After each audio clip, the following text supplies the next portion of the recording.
En juillet 1985, le Canadien vit de grands changements. 3 mois après l'élimination de son équipe contre les Nordiques, Jacques Lemaire abandonne son poste d'entraîneur-chef. Et c'est lui qui m'a dit, ben écoute, Jean Perron il est prêt. Et Jean Perron il était dans notre cour, alors je pense que le choix était à l'époque très facile pour nous. Ma première réaction, c'était de dire non. Je suis pas prêt pour ça, moi. Je pensais à ça, ce qui m'attendait. Je savais que je m'embarquais dans quelque chose de gros. Avant le début de la saison, Perron prend une décision qui ne fait pas l'unanimité. Même si on mise déjà sur Steve Penney et Doug Soutart, on fait une place au gardien Patrick Roy. Une blessure à Penney permet même à la recrue de disputer le premier match de la saison à Pittsburgh. C'était lui le gardien de but numéro 1. Soutart, c'était le gardien de but numéro 2. Et là, moi, je dis à Serge Savard, Serge, on garde Patrick.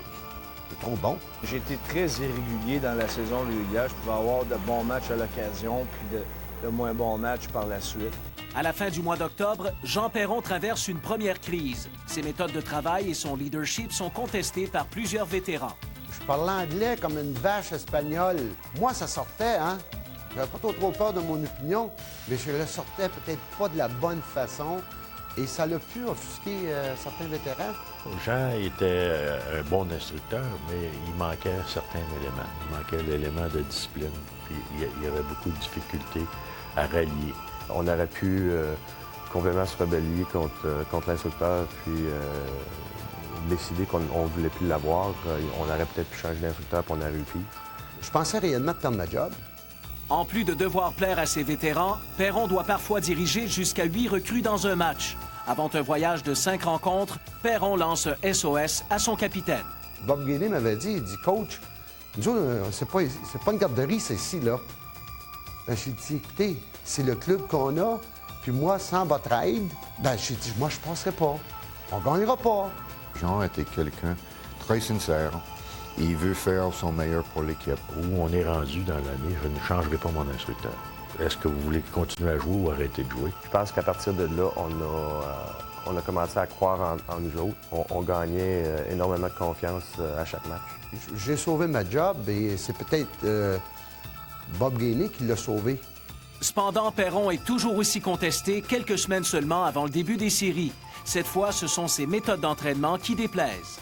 J'avais appris par mes études qu'il fallait faire des cycles d'entraînement. Pas longs, mais des cycles d'entraînement durs, intenses. Et j'avais décidé de faire 2 pratiques par jour pendant, je pense que c'était 3 jours de temps. Les vétérans ne l'avaient pas accepté, hein? 2 semaines avant la fin de saison, je me rappelle, on était à Winnipeg, puis il y avait eu un meeting, là, les vétérans s'étaient réunis ensemble, puis avaient décidé, Bob Gainey avait pris beaucoup d'espace dans ce meeting-là. Et je te dirais même que dans les séries éliminatoires, là, il était constamment impliqué dans le vestiaire, puis il parlait beaucoup aux joueurs. Vers le mois de mars, plusieurs vétérans tombent au combat, ce qui force le Canadien à rappeler des joueurs de son club école. Claude Lemieux, un choix de 2e ronde en 1983, s'amène à Montréal après avoir salué ses coéquipiers à Sherbrooke. J'avais ramassé mes sacs, j'en ai mis le plus que je pouvais. Et puis j'ai dit à mes coéquipiers, qui n'était peut-être pas la bonne chose à dire, mais j'ai dit « That's it, je reviens plus. C'est fini. » Quelques jours avant d'affronter les Bruins, le Canadien renoue avec une tradition des années 70. Afin de rapprocher les vétérans et les recrues, on décide de les envoyer habiter dans un hôtel en banlieue de Montréal. L'endroit, qui a des allures de prison pour certains, est surnommé Alcatraz. Alcatraz, c'est un bon nom pour l'hôtel. C'est difficile pour les familles, mais je pense que c'est une chose très importante pour une équipe parce que pour 2 semaines, ou 4 semaines, ou 6 semaines, c'est juste une chose, c'est de jouer au hockey, préparer pour les matchs. Pour le premier match, Jean Perron envoie Patrick Roy devant le filet, ce même gardien qui, 1 an plus tôt, avait aidé les Canadiens de Sherbrooke à remporter la Coupe Calder. Le malheur des uns fait le bonheur des autres. Penney se blesse, donc pour moi, c'est mon étoile qui me dit, ben Patrick est prêt.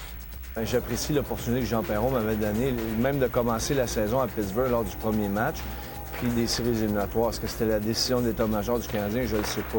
Il fallait vraiment que Patrick gagne notre confiance. Je pense pas qu'il avait à gagner ma confiance. Il l'avait fait, je l'avais vu le faire. Fait que je pense que c'était plus pour les vétérans. Les Gainey, les Robinson, les Green, Carbo. Les Bruins dominent et passent une bonne partie de la première période en territoire du Canadien. Le tricolore accorde 11 lancés, mais évite le pire. C'est 0-0. Je ne rentre jamais dans le vestiaire après la première période. Mais là, je rentre dans le vestiaire et le meilleur leader que j'ai jamais eu dans aucune équipe s'appelle Bob Gainey, qui est sans connaissance. Il dit, « Coach, qu'est-ce qu'on va faire? » J'avais toujours la confiance que nous pourrions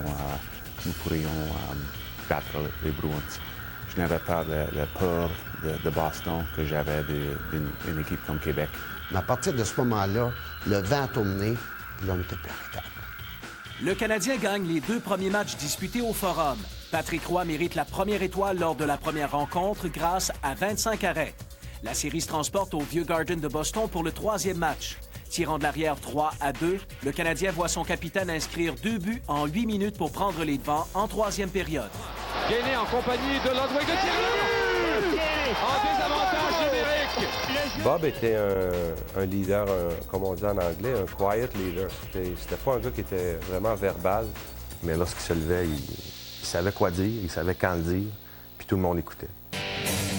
La première ronde des séries en 1986 a été fatale pour plusieurs bonnes équipes.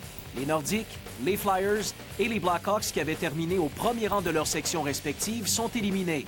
Le Canadien, lui, est toujours en vie. Lorsque ça arrive comme ça, les équipes de deuxième plat qui ne sont pas supposées être là, qui sont encore là, se voient bombe le torse un petit peu en voulant dire « bon, on a une chance d'autres aussi ». Tombeur des Nordiques en 3 matchs, les Whalers s'amènent au Forum pour le début de la série. Ils doivent alors se méfier de la recrue Claude Lemieux qui a fait des ravages contre les Bruins. En plus de récolter 5 points, Pépé multiplie les commentaires désobligeants à l'endroit de Charlie Simmer. Je disais n'importe quoi. Premièrement, je parlais pas l'anglais très bien. Fait que c'est sûr que ce qui sortait de ma bouche, ça devait pas être trop bon à écouter. Il parlait des femmes, parce que Charlie était marié avec une Playboy Bunny. Ça fait qu'il envoyait toutes les insultes inimaginables. Quand on m'avait donné le numéro 32 à Montréal, je pense qu'on pensait peut-être à 32 à Québec, on pensait à Dale Hunter. J'étais instigateur. Tout le monde a rentré dans le panneau avec Claude Lemieux. Il a été extraordinaire pour nous autres. Ça nous aidait. Oui, mais encore là, moi, je suis pas pour ça pareil. Écoute, il n'y avait pas à faire ces choses-là. En vieillissant, les commentaires ont changé, puis on peut parler de toutes sortes de choses, mais la vie privée, c'est la vie privée, c'est important de respecter. Comme la plupart de ses coéquipiers, Lemieux se fait discret lors du premier match que les Whalers remportent 4-1. He's got free passage to the empty net, and the Whalers are going to go one up as they win it, as they lead it 4-1. Sème-t-il un certain doute dans votre esprit? Ça aurait pu, mais je pense qu'on était tous très confiants. Honnêtement, là, on les a pas pris à la légère. Ça a été bon parce que ça nous a replacés et ça nous a dit, écoutez, on n'est pas aussi bon qu'on pensait l'être et on fait face à une très, très bonne équipe de hockey. Ça va en prendre plus que ce qu'on a donné. Le Canadien gagne les 2 matchs suivants, mais les Whalers refusent d'abandonner. Les rebondissements sont nombreux et les Whalers forcent la présentation d'un 7e match. Un tir que Roy ne réussit pas à intercepter derrière son filet. Une passe devant Kevin Deline qui vient accepter la passe du coin de patinoire.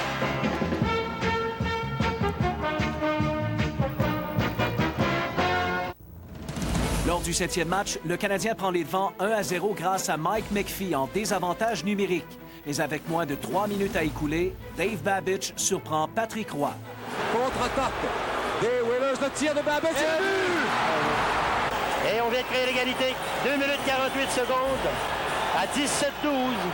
Je me souviens pas exactement du nombre de matchs que Montréal avait perdu en prolongation durant cette saison-là, mais il avait perdu beaucoup.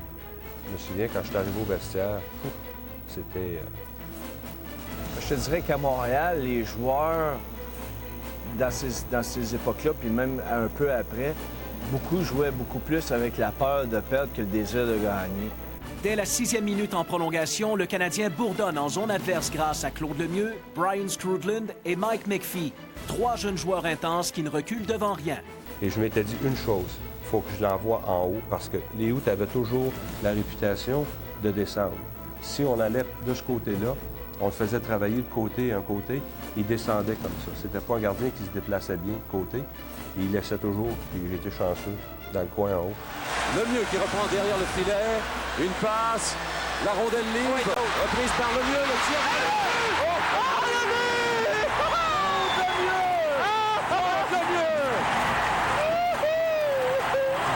je me suis finalement levé, Larry Robinson m'a donné comme une caresse, puis il avait les larmes aux yeux. De le voir aussi émotionnel, c'était vraiment incroyable. Canadiens' goal is sixth of the series, scored by number 32, Claude Lemieux. Jusqu'à aujourd'hui, le plus gros but que j'ai jamais compté. La série entre le Canadien et les Rangers prend son envol au Forum. Malgré les dures batailles qu'il a livrées aux Whalers une semaine plus tôt, le tricolore ne montre aucun signe de fatigue et remporte les 2 premiers matchs. C'est Smith 2 contre 1. Avec Teslund, le tir et le but! Bravo, Smith! Les gars deviennent moins égoïstes. On avait Bobby Smith, que moi, je trouvais égoïste comme joueur. Durant ces séries-là, ça ne dérangeait pas qui marquait le but, qui avait la passe. C'était l'équipe. Lorsque tu as un esprit de famille et tu veux gagner pour chacun, c'est difficile à battre. La série se transporte dans le Big Apple pour les 3e et 4e rencontres. Patrick Roy est alors la cible de la presse new-yorkaise qui se demande s'il n'est pas un feu de paille. Roy se rappelle également du traitement que la foule lui avait réservé. Oui, je chantais mon nom.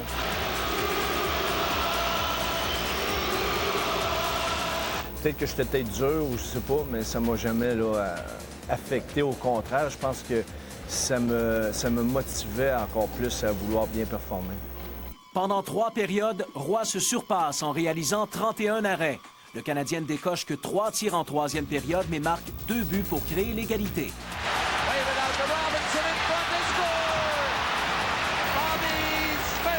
Moi, j'ai toujours dit que Bobby Smith m'avait apporté une Coupe Stanley à Montréal. Le gros joueur de centre que tu ne peux pas intimider, qui est très bon avec la rondelle, qui a des qualités de marquer. Alors, il nous a apporté une dimension qu'on n'avait pas. En prolongation, le Canadien est embouteillé dans son territoire. Les Rangers effectuent 13 lancers contre seulement 3 pour le tricolore, mais Patrick Roy arrête tout.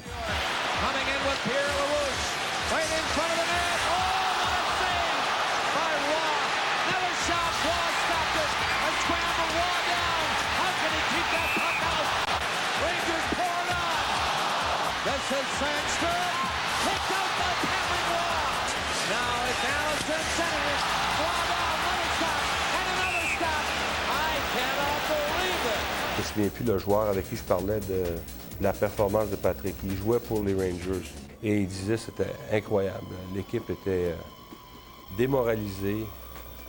Elle ne revenait pas de voir ce que Patrick faisait. C'était probablement le match clé de ma carrière, qui a vraiment lancé ma carrière. J'en ai eu des bonnes performances, mais celle-là était à tomber à pile. À la 10e minute, la chance sourit aux Canadiens. Après avoir bloqué un tir, Mike McPhee entre en collision avec Willie Huber. Au même moment, l'autre défenseur, James Patrick, chute en raison d'un juge de ligne. Et moi, j'étais tellement en avant de lui parce que moi, je m'attendais à un 2 contre 1 alors que le défenseur serait là et que moi, j'aurais la rondelle pour l'échapper. Et lorsque là, on n'avait rien, j'étais obligé pratiquement d'arrêter. Et j'ai pratiquement été hors-jeu.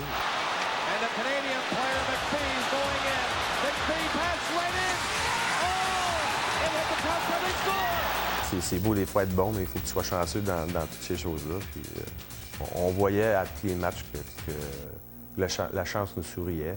C'était pas les dieux du Forum, mais c'était les dieux du Canadien de Montréal qui étaient sur notre côté cette année-là. C'est un point tournant incroyable parce que s'ils gagnent ce match-là, ils reviennent dans la série. Après le match, nous avons su que nous allions jouer dans les finales. Avec une marque de 3-0, it's over. Après avoir éliminé les Rangers en 5 matchs, les joueurs du Canadien s'entraînent en attendant de connaître le gagnant de la série entre les Flames et les Blues. L'occasion est belle de renvoyer tout le monde à la maison, mais Jean Perron ne voit pas les choses de la même façon. Quand on avait décidé de partir de New York puis t'en aller à Alcatraz, je peux te garantir que j'étais pas trop populaire au sein du club. Les Flames éliminent les Blues en 7 matchs avant de disputer la première rencontre de la finale de la Coupe Stanley dans un Saddle Dome survolté. Le Canadien s'incline 5-2. Lorsque tu commences sur la route, ton objectif, c'est d'aller en chercher une sur deux. Mieux préparé lors du 2e match, le Canadien efface un retard de 2 buts pour forcer la tenue d'une prolongation. Mais la marge d'erreur est inexistante. Ça, là, si ça tombe 2-0, t'es en arrière du 8-ball, comme ils disent, là, au pool. Alors que tout le monde attend Bobby Smith ou Mats Näslund, c'est une recrue au talent limité, mais avec un cœur gros comme le Forum qui marque le but gagnant dès la 9e seconde. From the face-off, McPhee brings it in with Spurgeon. Le tricolore prend les devants 3-1 dans la série grâce à 2 victoires acquises au Forum. Le 4e match se termine par une mêlée générale. On apprendra plus tard que Claude Lemieux, encore lui, a mordu le doigt de Jim Peplinski lors d'un furieux combat. Ah, c'est sûr que j'ai mordu. Ce qu'elle avait oublié de dire, c'est qu'elle essayait de mettre les doigts dans les yeux. C'était rafraîchissant là, de voir un joueur comme lui, puis la façon dont il était combatif. Pour aller à la guerre, là, tu peux pas avoir meilleur allié que ça. C'était le seul joueur que j'ai mordu. Pas trop pire.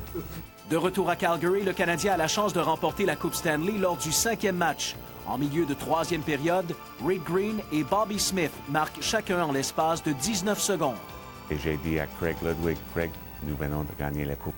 Il disait oui, 10 minutes à jouer, 4-1, c'est la fin. Je pense que c'est la pire affaire qu'on peut faire de penser que ça y est, on a gagné.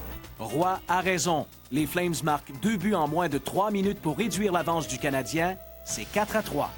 Il y avait quand même un bon feeling parce que c'était quand même juste le 5e match. C'est pas comme si c'est 4-3 et c'est le 7e match ou c'est 4-3 le 6e et qu'on va jouer le 7e sur la route. Les Flames continuent d'appliquer beaucoup de pression sur le Canadien, mais avec 14 secondes à faire, Patrick Roy réalise un autre miracle. Patrick a fait un save incroyable. Je sais, McCown, je pense que c'est McCown. Puis il a eu une chance incroyable de marquer. Elle était dedans. Je t'assure qu'elle était dedans. Il a fait un arrêt relativement chanceux pour frapper le manche de mon hockey, puis il est resté là, puis ça en était fait. Le Canadien tient le coup pour mériter la 23e Coupe Stanley de son histoire. À l'âge de 20 ans, Patrick Roy devient le plus jeune gagnant du trophée Conn Smythe. C'était comme un rêve, finalement, qui se réalisait. Quelle coupe est la plus précieuse pour toi? C'est sûr que c'est la première. Il y a 2 sortes de joueurs dans la Ligue nationale. Ceux qui ont gagné la Coupe et ceux qui ont espéré qu'ils avaient gagné la Coupe. Dans l'avion qui les ramène à Montréal, Gaston Gingras, Claude Lemieux et Serge Boisvert font un clin d'œil à leur entraîneur et sa décision de les faire dormir à l'hôtel pendant les séries. Les gars avaient sacré contre cette expérience-là, mais de l'autre côté, ils étaient contents. Ils avaient gagné la Coupe Stanley. 2 jours plus tard, toute l'organisation du Canadien prend part au défilé de la Coupe Stanley. La rue Sainte-Catherine est envahie par 1 million de personnes. C'était noir de monde. Honnêtement, là, c'était magique. C'était débile. C'était une parade incroyable. Les gens lançaient des bouteilles de champagne du 3e, 4e étage. J'ai vu les 49ers de San Francisco gagner le Super Bowl. J'étais à San Francisco à ce moment-là. Il y avait à peu près 70 000 personnes pour applaudir les 49ers avec Joe Montana. Ici à Montréal, on dit qu'il y avait 1 million, puis j'en doute pas.